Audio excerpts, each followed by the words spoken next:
particularly in the west end of Louisville, but definitely someone that is here for all Black Louisvillians and poor folks.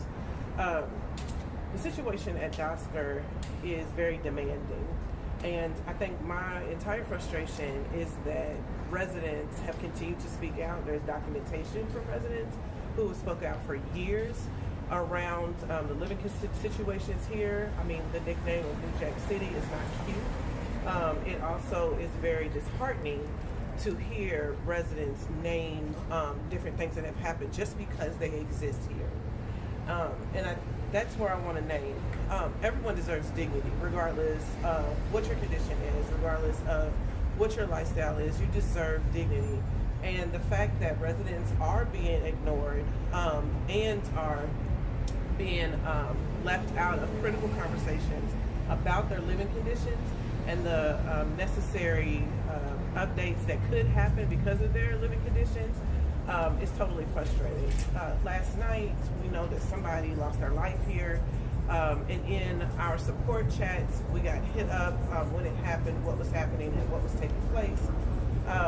And I think the largest frustration is knowing that people can get evicted because they create a nuisance. And that's something I'll follow up with that family, because I'm sure that it's something that will cause an eviction, right? But if you are asking to leave because you want to be placed somewhere different, because that is your choice and you have the choice to do that, you are not able to do that. And they have proof that some people have been asking for several years. I saw one person up to 3 years. A friend of mine, it took him a year and a half to get moved on an emergency, and that's not taking place for the residents here. I'm going to put an open records request in to see how long it does take for any of those requests to take place among LMHA properties, and try to get an understanding why that is taking place. I'm not for sure we're going to get that from LMHA, because that's my other issue. Not communicating directly with residents has become entirely frustrating, not only for them, but for their loved ones and other community members. People have been going to the meetings to tell their stories, but also to tell about the intimidation and the lack of respect from certain LMHA workers as well as contractors. Wherever you live at, you should be able to call it home. You should be able to rest your head. You should be able to get the care that you need inside of your home. You cannot do that if you are living in dilapidated surroundings, if you have bugs and other pests in your area. But if the person that you are asking to do that, who's responsible to do that, totally ignores you. So the ignoring of residents and the oppression that they are receiving is very much highly illegal. And people are ready to report those things and name those things. But what is happening is that they are very much being intimidated with their rent, with eviction, and with other things, maybe name calling as such. The other things that concern me around folks is that while there's a need for safety any and everywhere you go, residents are very much upset that the practice of safety is not here for them. It is talked around them. They don't feel comfortable with the safety precautions that are put in place from LMHA at any property that we've been with so far, as well as the pieces of technology that have been in place for residents. Big bright lights, flashing blue lights to indicate that the police are watching. But only come if something severe happens, like last night. The other issue that we are very much still concerned about is the communication around the elevators. That's been concerning to us. There are over 600 units here, I think. This is very much a high-rise. There's like 13 floors over there and 18 in both of the two towers, I believe. And the fact that people have either been left out of their living quarters because they cannot get to them because the elevators have been broke on hours at a time, or they are stuck inside their living quarters has been concerning. While we all have a generalization of who Dosker Manor residents are, the real thing is these are people who have a humanity, and they deserve to be able to be safe and they can't do that if they are stuck in their apartments or if they feel a certain type of way. The residents I have here today have always alerted us like when something is going on at Dosker, and made sure that they've attended those meetings and got people to come to those meetings. So I'll go ahead and let them talk. But I do want to say that I'm very much concerned that the conversation around what needs to happen with Dosker is not happening with Dosker Manor residents. Not everyone that is here is that disabled or that innovative that they cannot have a conversation with the actual residents. Ignoring them or doing things on their behalf without their consent has really been bothersome to them, and the growing frustration, just like anybody else, is frustrating. And having them take the appropriate ways to communicate those things has been totally frustrating. So I'm gonna go ahead and let them speak.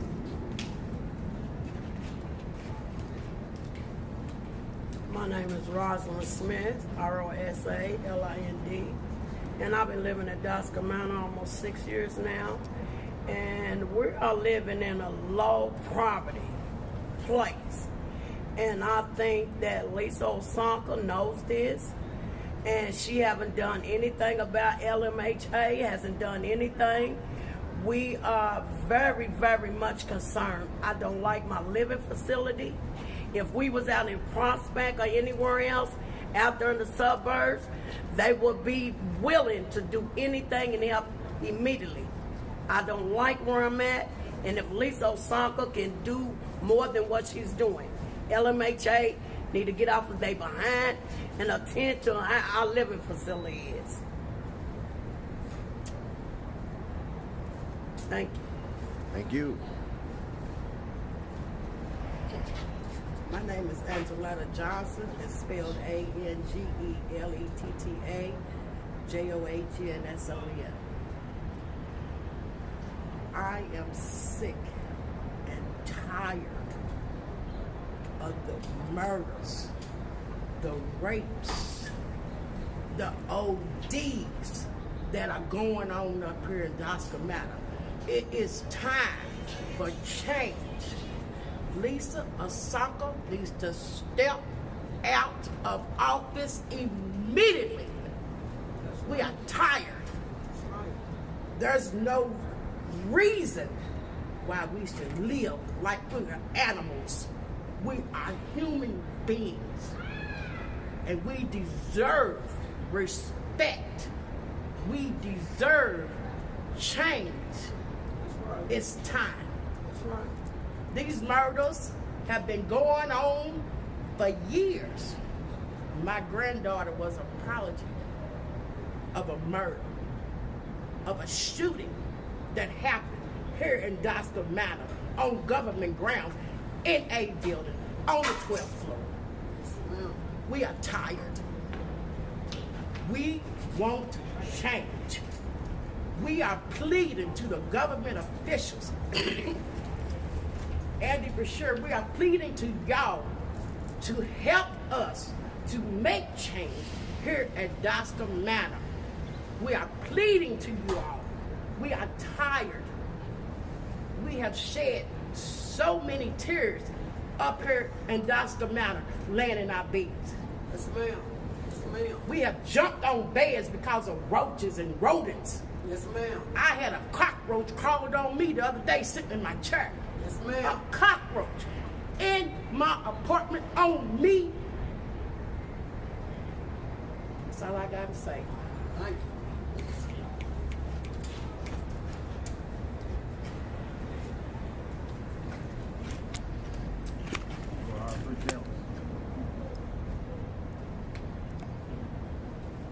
Wherever you want to look, man. You're good. Hi, my name is Enzo. The gentleman that was shot last night is my next door neighbor. He works a legitimate job. He's married, has 2 children. His wife's over there right now. She's in shock. The thing that I was talking to her, consoling her. You know, we see each other all day, every day. I don't even think she knew what happened. Because I heard I heard he was deceased, and I'm talking to her, and it's like she didn't know the severity, and but they had a cop standing there at her door, and it was like surreal. So now it's probably hitting her this morning, and they're young. She's young. Her husband was young, and but we just had another shooting. This was in last month in October. Yeah, that was in this building. There's been a lot of shootings right here in this building. There's been several shootings in the A building, and it's just weird with his next door neighbor and somebody that doesn't bother anybody, just attends to his family. So these aren't like bad people that have been shot. These are just regular people who just happen to be in a situation where we just can't earn a living and move into a middle class situation. Now, watching the Omni Hotel, you can see the Omni Hotel right there, was just built 3 years ago. In front of our face. The Metro Council gave them $100 million to build that hotel. That hotel wouldn't exist. The people that built the hotel are from Texas. They're not from here. It's open record. Now, we need us, those of us born here, raised here, need direct investment and meet with us. I put together a plan, it's a 10-step plan, designed as a task force. Everything Metro Council and the city does, they do it with a committee or a task force. We need a specific task force to be funded to focus on this issue right here. The 10-step plan, this 10-step plan is already typed up, and we're asking for the leaders and the private, most importantly, the private businesses to come meet with us to implement this task force for the people that want to move. Building new affordable housing. This affordable housing is all this campaign. Notice it's all around America. Affordable housing. We want affordable housing. That is a scam. The focus needs to be spending the money on us and the people so we can come out of poverty, not building more affordable housing and keep people in poverty, because the problem just continues. So we're asking for all the leaders, all the business leaders to meet with us with this task force, because this is domestic terrorism. We got fire alarms constantly going on, garbage backed up, the elevator's always broken. There's a ton of maintenance issues we can't get done. Apartments flood, we can't wash our clothes. And the thing is, right where you all have been, Governor Beshear was here in May 2018. You can look it up. May 2018, May 18 in 2018, Governor Beshear was in here.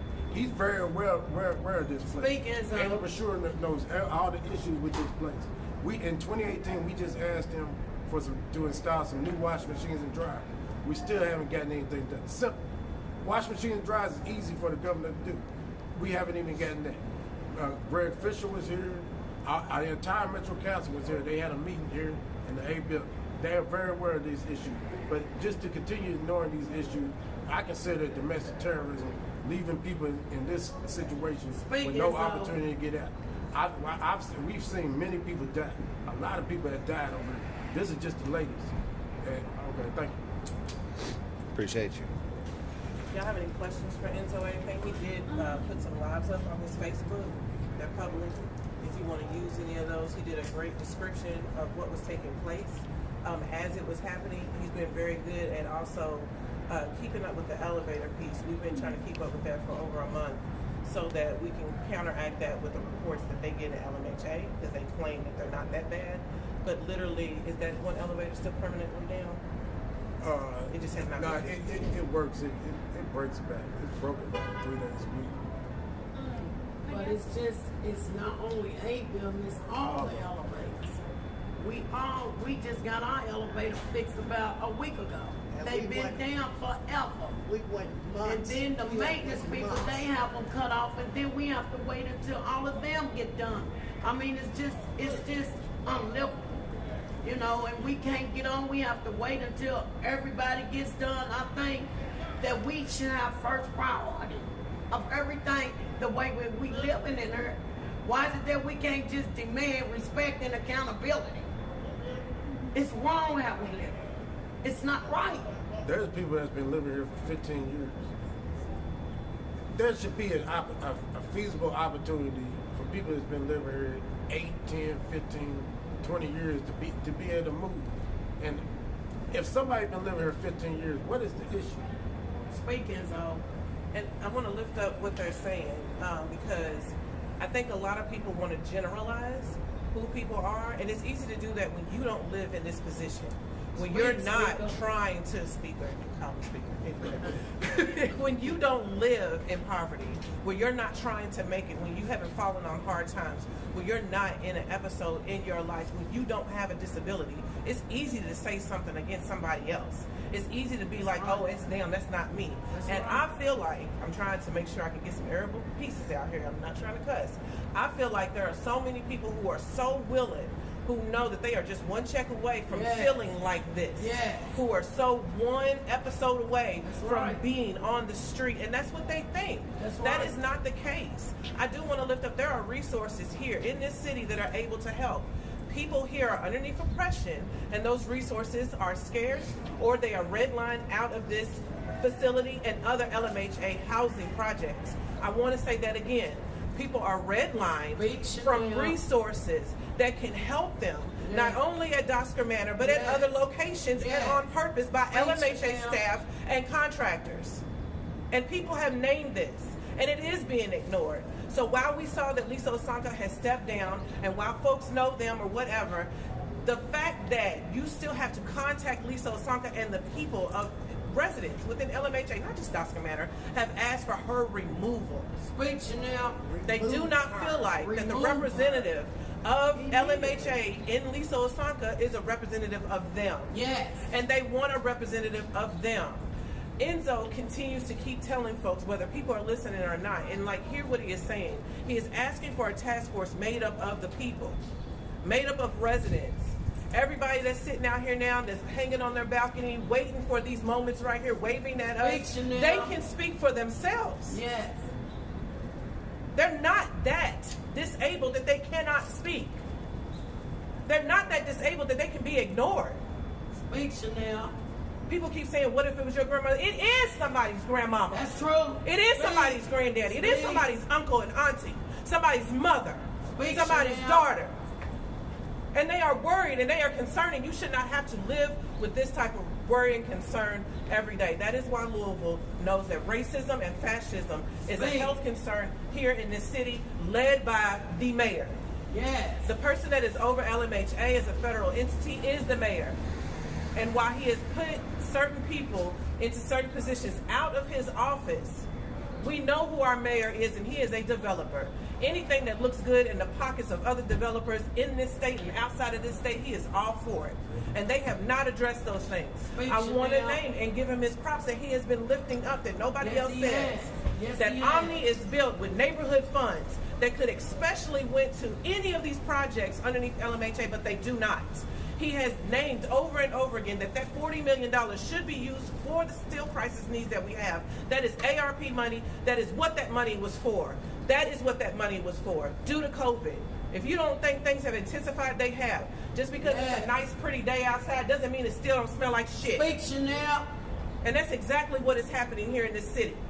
People want to vie and come together and argue about certain types of monies and shit. You don't want to live like this. You shouldn't have to live like this. People can't wait to leave away from here. Well, some people who live here can't wait to leave either. Speak, Chanel. Now, the demands that they are asking for is to have a task force built of residents, including people of leadership in this city, to discuss what happens here. They are also asking for resources they have missed out on because they have been kept out of their damn apartments due to elevator issues and other safety concerns. Lastly, if you can put up 500 convention members in different places, you can put up the residents in your own fucking city who come from here. If they are asking to leave, they deserve to leave. You should not keep people in poverty because it makes better sense for your pocket. Accountability. Nobody that works a salary job at LMHA has to worry about shit like this. Speak, and if Chanel. you do it, you not here with them, shame on you. Don't know. Shame on you. Know. LMHA makes you promises that if you come here and stay here 1 year and you pass your housing inspections and you pay your rent on time, that you can be moved Within and that get scouted sites and whatnot. Well, baby, I've been here 6 years and I passed all my inspections. And now I'm not giving y'all another damn dime of my money. Come on. No. Until y'all fix something up in here. Get us out of here. We want out of here. We demand. Where we can be safe. We demand respect and accountability. It don't make To no move sense. out of Dosker Manor. Don't make no sense Soon that as a possible. woman has to bury her husband,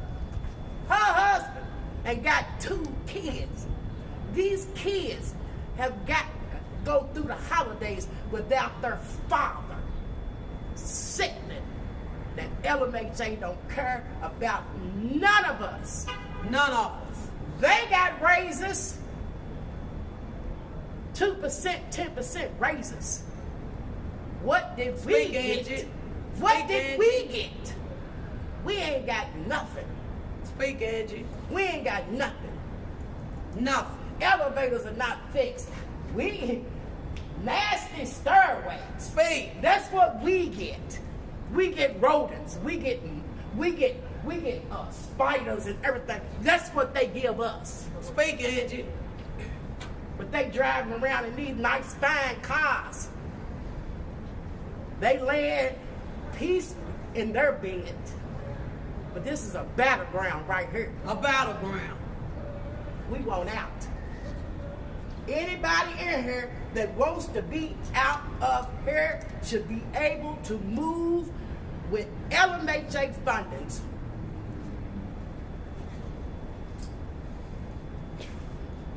Last couple years, there's been a lot of movement into like changing over to tenant unions. Has there been any work here to unionize the residents? So that's part of the oppression and intimidation that is taking place. LMHA allows their certain areas to have resident councils, and so those resident councils are heavily influenced by LMHA. LMHA. And so you can get the same narrative if you're a resident going to the LMHA employee or contractor, the negativity, Yes. the restricting, Yes. the prevention, red tape of any type of information that you want, or allocation of resources, information, that also goes through their resident councils. Regardless of how people talk or how people name things or whatever, we have had a very interesting time, several organizers actually within the last week too, with trying to get organization down in Dosker. We've been here for over 2 years. We were feeding people hot meals during the pandemic, and that's when people were just like, please come upstairs, please come to my apartment, please come. And so we Yes. door knocked several times through here. If you want to door knock, please down 509-1393. But as we went through, and people, knocking on the doors, letting people know about information that they can have for anything, people automatically name how long that they've had a maintenance request out. This is not us requesting. This is just people like reaching out to anybody that comes by.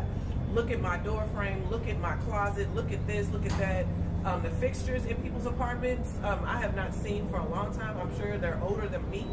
And me too. Yeah, I didn't know that part. They are very much old. They look like they were made first generation, mid-century. Yes. A lot of the sinks look like something that you would find in prison and in jail. They're just That's really what confined they jail and stuff. toilets. Jail toilets. I mean, these people keep their apartments Jail really, toilets. really clean, so I don't want that whole generalization that all people live like that because they didn't know. There are people who have pristine, cute-ass apartments. Angie's apartment is cute. And the thing that I was really pissed off about is, like, she keeps her bathroom so super tidy, but around the sink and the bathtub, and I mean, not the bathtub, the toilet and stuff, is the concrete is crumbling. I mean, I felt so bad I moved her toilet paper because I was just like, I don't want you to use your toilet paper and sitting around crumbling concrete. So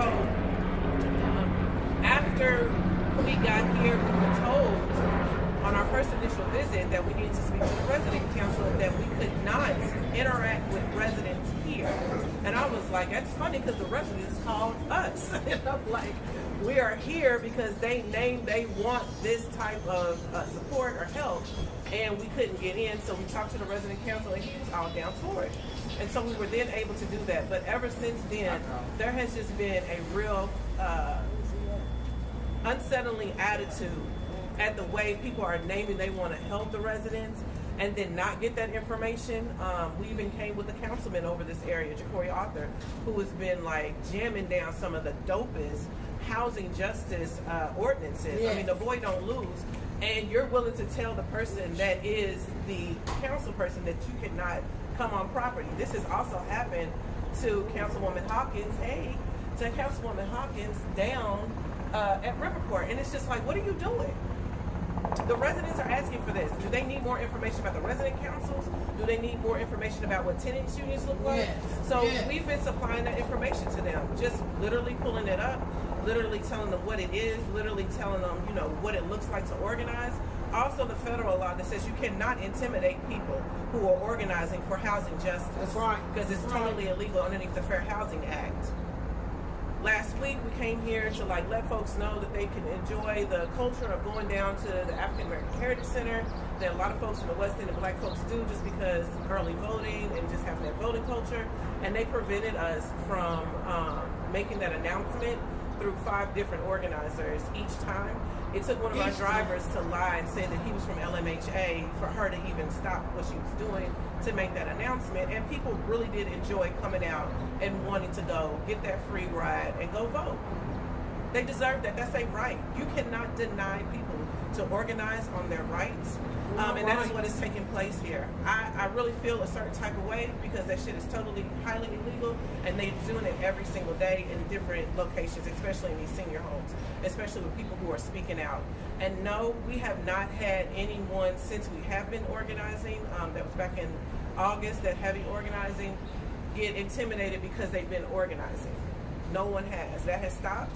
What we have seen is like what I mentioned before, people underneath the nuisance law, I'm pretty sure, are getting evicted.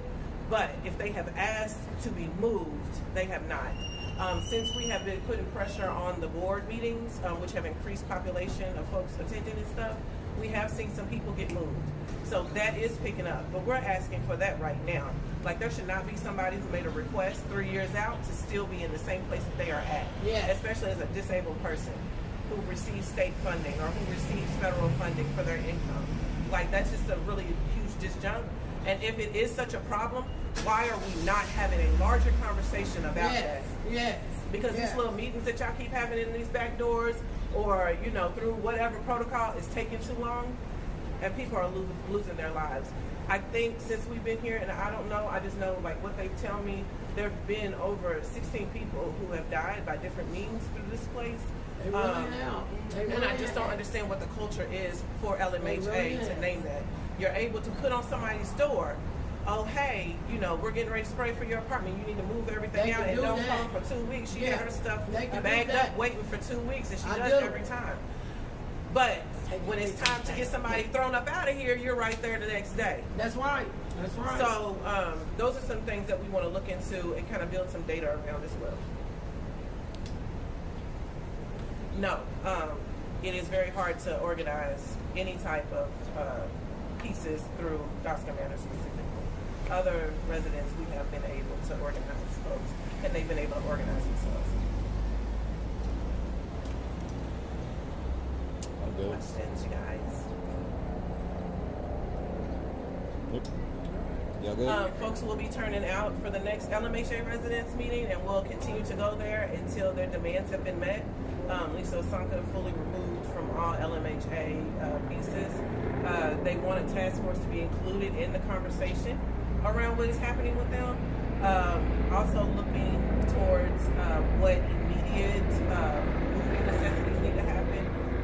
and if there's a plan happening that the residents need to know. And that can be made on an announcement or one of those flyers they like to stick on people's doors. Yes. Yes. Thank you. Thank y'all. Okay, so live out here at Dosker Manor, downtown Louisville. It is one of the housing complexes that is managed by Louisville Metro Housing Authority. Also one of the many Louisville Metro Housing Authority facilities that have been having issues with mold and pests, bugs, water damage, harassment, but as Chanel just said, hasn't really had much harassment recently, but just a lot of really, really atrocious living conditions here at probably one of the biggest housing facilities LMHA handles. Like, look at this. It is just a big parking lot, courtyard surrounded by 3 high-rises, so just a large number of residents that live here. There has been some press in mainstream media about these issues. Most recently, the press stated that Lisa Asanka has decided to retire. That has happened in light of a lot of this bad press. She has been with LMHA for like 20 years or something. She's been in that position for like 4 or 5, I think. But she has decided she's going to retire. The mayor, Craig Greenberg, announced that essentially she's going to hold her seat until they find a replacement. There's supposed to be a national search going on at the moment. I haven't seen anything really since that article, and that was probably a couple months ago. So yeah, just a lot going on here at Dosker Manor. They really need our support, so check out that stuff right there. That's how you can support, according to Black Lives Matter Louisville and Chanel. I know there's a couple other organizations that have been here doing some work too. I've been in communication with them, haven't been able to make it out to many of their press conferences, but yeah, Dosker Manor needs our help, so check that stuff out. But we're going to go ahead and get out of here. Appreciate everyone tuning in. So until next time, stay strong, stay safe.